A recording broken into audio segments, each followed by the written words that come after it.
Om Jnana Shalake, Satchidanandamaya, Svanshi Gurave Vancha Kalpataru Yascha Kripasayogecha Pranjanabhaviniyo Vaishnaveyo Namo Namaha Jai Shri Krishna Chaitanya Prabhu Shri Advaita Gadadhara Shivasari Gaur Bhaktivinoda Hare Krishna Krishna Krishna Hare Hare Hare Rama Rama Rama Hare Hare. Hare Krishna. So for me, taking sannyas was an easy option because grihastha ashram was never an option for me. The only other option was to continue remaining a brahmachari, which I was prepared to do lifelong and go on like this to the end of life. There was no problem really. And it was only when matters came to a point when I accepted that it would be better for the sake of preaching to accept the sannyas ashram.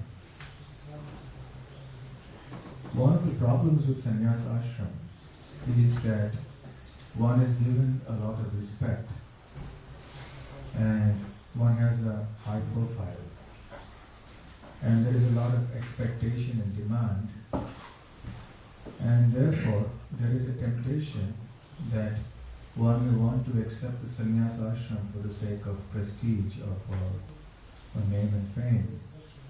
These are very real temptations in this world, and I know of many devotees in our movement who perhaps wanted sannyas, but for some of the other reason, they did not.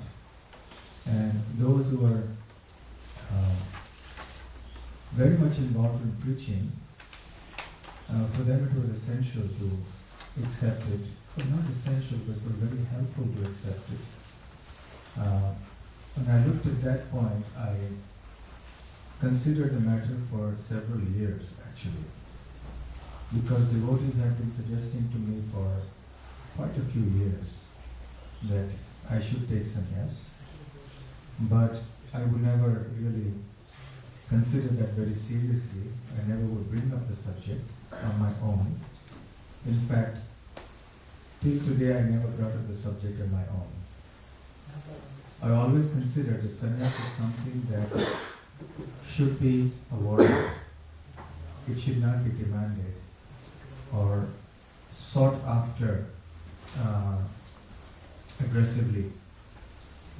If the Vaishnava community feels that one should take sannyas and one feels oneself mentally prepared for it and one has the spirit of dedicating oneself for preaching, then one may accept. Although we also understand that preaching can be done by anyone, regardless of the ashram. But we see in our history that even Mahaprabhu accepted sannyas for the sake of preaching, because people would take his preaching seriously. And that has been my experience also. Somehow after taking sannyas, yes, people take what you say a little more seriously. I specifically recall a particular brahmachari ashram in which I was dealing with one brahmachari who was rather, I would say, a problem case. And we were having a hard time trying to see how to engage him and try to make him positive, converting his negativities into positivity. And every time I would reach the ashram, I would get some complaint about him. And so the only interactions practically I had with him was that I had to give him some advice on the basis of some complaints. But as soon as I took sannyas and I went to that ashram, he was a changed man. Now he took on so much responsibility and he was a transformed individual because he understood I got to get serious now. And he said, yes, I also want to, do something in my life. I also want to become a preacher. I also want to do something. And I could see this kind of effect in many other brahmacharis, even those who were fairly new brahmacharis, who began to take their brahmachari life and their Krishna consciousness, in fact, very seriously.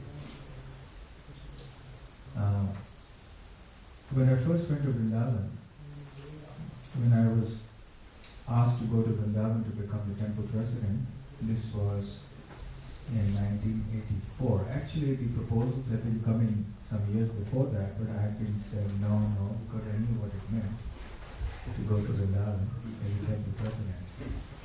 But anyway, I ultimately realized that one had to surrender, so I did.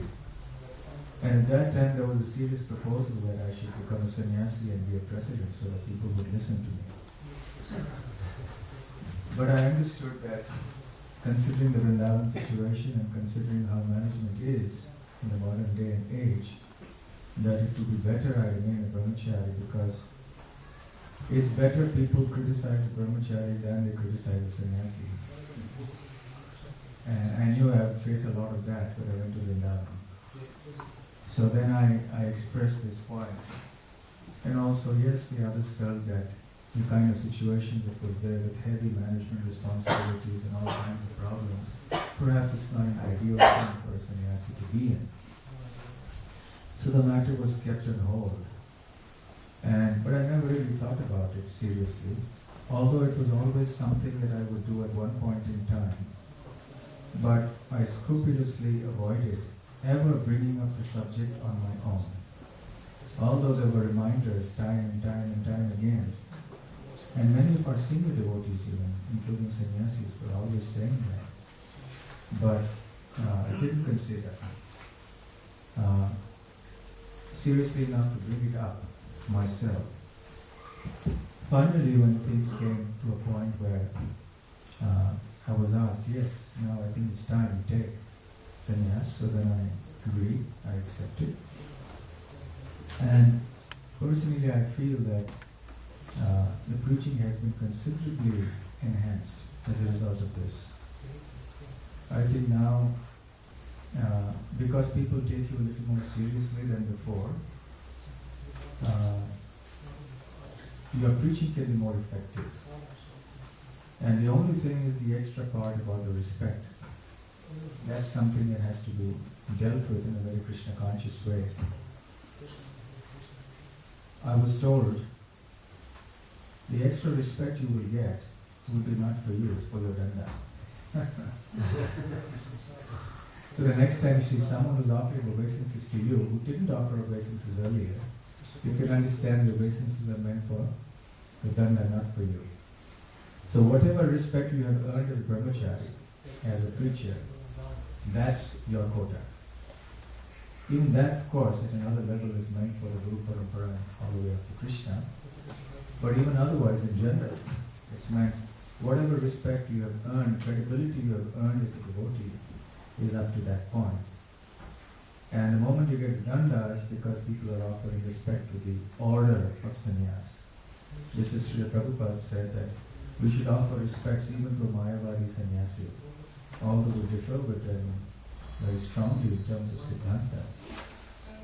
But we are offering respect to the order of sannyas, to the principle of renunciation.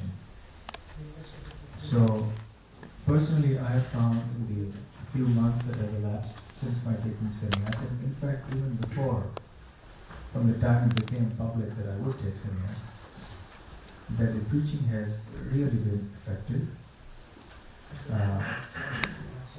Soon after I took sannyas, as I announced, I asked for blessings actually. I wrote to all the leaders, whoever I knew very closely, and asked them for blessings to give sannyas. Even those who came after me in Krishna consciousness, I wrote to them asking for blessings.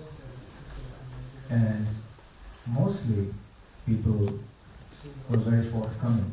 But I got one letter, which was a little challenging. But the letter came after I had taken sannyas already. And it said, it was a long letter with a whole lot of points.